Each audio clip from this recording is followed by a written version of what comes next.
7월 18일 첫 피해 사례 글을 올렸던 첫 피해자분께 다시 연락을 해서 사기꾼 전화번호를 알아봤어요. 왜냐하면 법원에서 피고가 특정되지 않았다, 그래서 특정해달라라는 보정명령을 제가 한번 받았다고 했잖아요.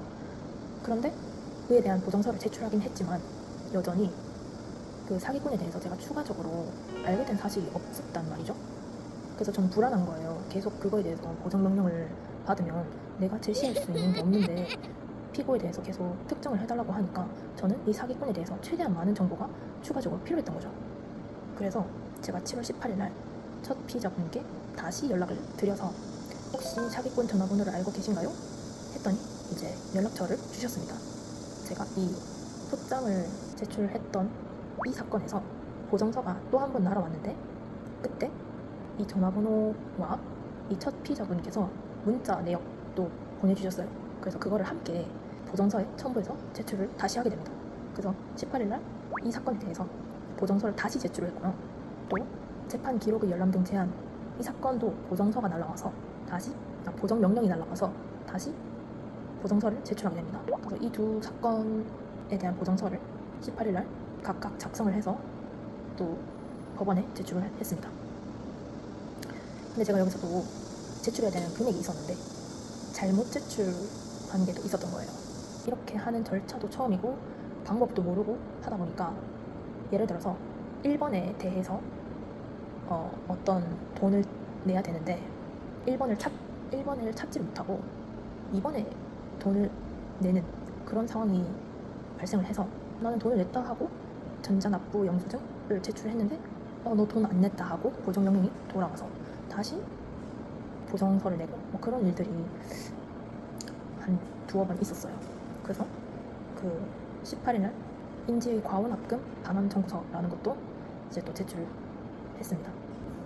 그리고 7월 19일, 20일은 주말이라서 어차피 법원이나 이런 데서 어떤 아무런 요구사항, 전달사항 이런 게 없었어요. 그래서 주말은 저도 쉬는 날이었고 쉬면서 저는 뭘 했냐, 사기꾼 전화번호를 카카오톡에 제가 검색을 해봤어요. 그랬더니 카카오톡 프로필이 뜨더라고요. 근데 보니까 이것도 가짜 프로필이에요. 더치트에 자기가 썼던 프로필 사진, 중간에 휴대폰 발열 이슈로 영상이 끊겼습니다. 그래서 다시 시작해볼게요. 더치트에서 썼던 프로필 사진 그대로 카카오톡 프로필을 올려놨더라고요. 물론 그 사진은 그 사기꾼이 아닐 거예요. 이게 남자 여자 커플 사진이었는데 제가 봐서는 사기꾼이 아니라 누군가의 사진을 도용해서 범죄에 악용한 거라고 저는 의심합니다. 어쨌든 사기꾼 전화번호를 카카오톡에 검색을 해보니까 카카오톡 프로필이 떴다. 그리고 분명히 뒤에 소음 죄송합니다. 분명히 제품 판매 글에는 전 X가 사준 선물이었는데 뭐 헤어져서 판다 이렇게 적혀 있었는데 카카오톡 프로필에는 9월 며칠 날 자기가 결혼한다 이렇게 돼 있는 거예요. 그러니까 그냥 카카오톡 프로필도 사기인 거죠. 판매 글 내용도 사기였고 카카오톡 프로필도 사기. 그러니까 이 사기라는 범죄를 치기 위해서 컨셉을 정한 거죠. 자기만의 컨셉을 정한 거야. 자기는 커플이고 9월 달에 결혼을 하는 거지. 완전 사이코. 그래서 제가 주말 동안 카톡 한번 해볼까? 약간 지인인 척 야 너 결혼한다고? 청첩장 좀 보내줘 이래볼까? 그렇게 생각을 했었는데 그렇게 생각을 하다가 어차피 이 프로필 자체가 사기를 치기 위해서 만든 프로필일 거다. 근데 내가 지인인 척 접근을 해봤자 사기를 치려고 만든 프로필로 연락을 하면 그냥 제가 거짓말 하면서 신상을 캐내려고 접근을 했다는 걸 그냥 알 것 같은 거예요. 왜냐하면 이 프로필은 사기를 목적으로 만든 프로필이기 때문에 그 사기꾼 지인들이 이 프로필로 자기한테 연락을 취할 방법이 없잖아요. 근데 자기 지인이 그 프로필로 연락이 왔다? 그냥 알 것 같은 거예요. 그래서 저도 유인을 한번 해보려고 하다가 그냥 말았습니다. 사이다 같은 이야기가 없죠. 그리고 7월 21일 월요일 날 제가 그 소장을 냈던 사건에서 또 보정서가 날아와서 보정서를 또 제출을 했습니다.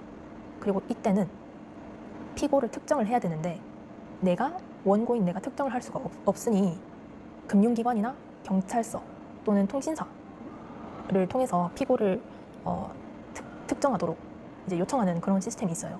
법원에서 통신사 3사, 카카오뱅크, 경찰서 측에 피고 정보를 법원에 제출해라는 명령서를 보내달라. 그러면 피고가 특정되지 않겠냐 하는 그 서류를 이제 보정서를 냈는데 채택된 거는 카카오뱅크 하나뿐이었습니다.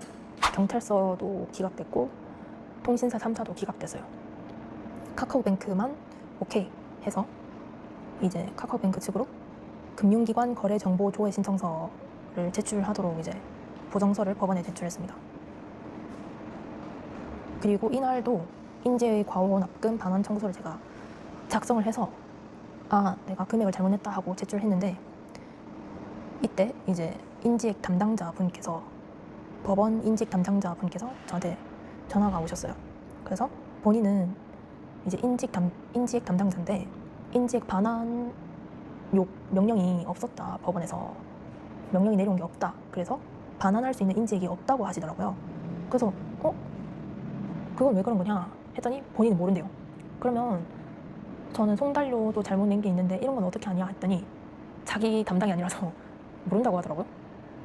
그래서 그러면 이런 문의는 어디다가 해야 되냐 하니까 자기는 인지액 담당이라서 모른대요. 그것도 모른대요.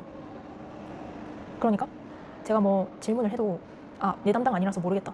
계속 그 답변만 반복을 해서 알겠다 하고는 전화를 끊고 저의 변호사 챗GPT에게 물어서 대법원에 전화를 했고 송달료는 이 사건이 끝난 후에 일괄적으로 계산돼서 반환 지급될 거다.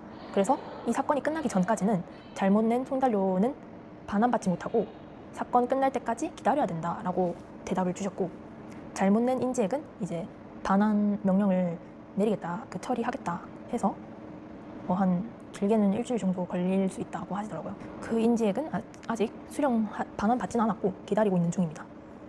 7월 21일까지의 일들을 이제 이렇게 업데이트 해드렸고 아직까지 별다른 소식은 없습니다. 빨리 잡혔으면 좋겠네요. 언제까지 기다려야 될지 모르겠네요. 빨리 그놈이 잡혔으면 좋겠습니다. 그러면 또 업데이트 되는 일들이 있으면 영상으로 알려드리도록 하겠습니다. 그러면 얼른 다음 업데이트가 있길 바라며 그때 뵙겠습니다. 안녕.